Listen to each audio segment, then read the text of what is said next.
Bonjour, mon nom est Stéphanie Daigle. Je vais vous expliquer la différence entre les comptoirs de quartz et de granit. Le quartz, les comptoirs de quartz, en fait, c'est un produit qui est artificiel. Donc, c'est vraiment un produit qui est fabriqué. C'est un petit peu comme faire un gros mélange à gâteau avec de la poussière de quartz, du pigment et de la résine qu'on vient mélanger, mettre sur un moule et puis presser à chaud. Et donc, ça donne des comptoirs qui sont très uniformes. La coloration est toujours pareille, vraiment d'une tranche à une autre. Ce qui est intéressant avec le quartz, c'est qu'il n'y a aucun entretien à faire puisqu'il n'y a pas de micropores, donc on n'a pas besoin de mettre un scellant ou tout autre produit. Il est déjà scellé en soi. Donc, si on échappe, par exemple, une coupe de vin, on va le ramasser, ça ne créera pas de taches. Nous continuons ensuite avec les comptoirs de granit.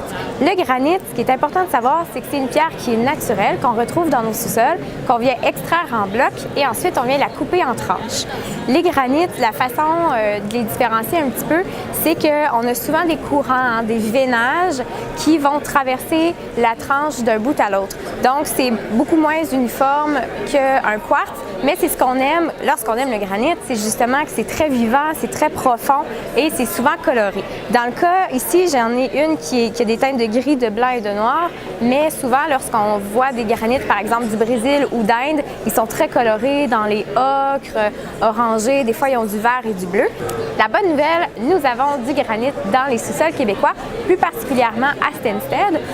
Souvent, leur particularité, les grains sont très serrés et on peut les retrouver dans des teintes de gris, de noir et de rose.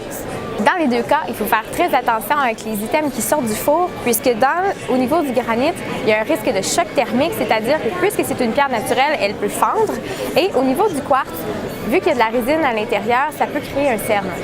Le plus important, c'est d'avoir un coup de cœur parce que c'est vraiment à partir du comptoir qu'on va développer toute la coloration de votre cuisine.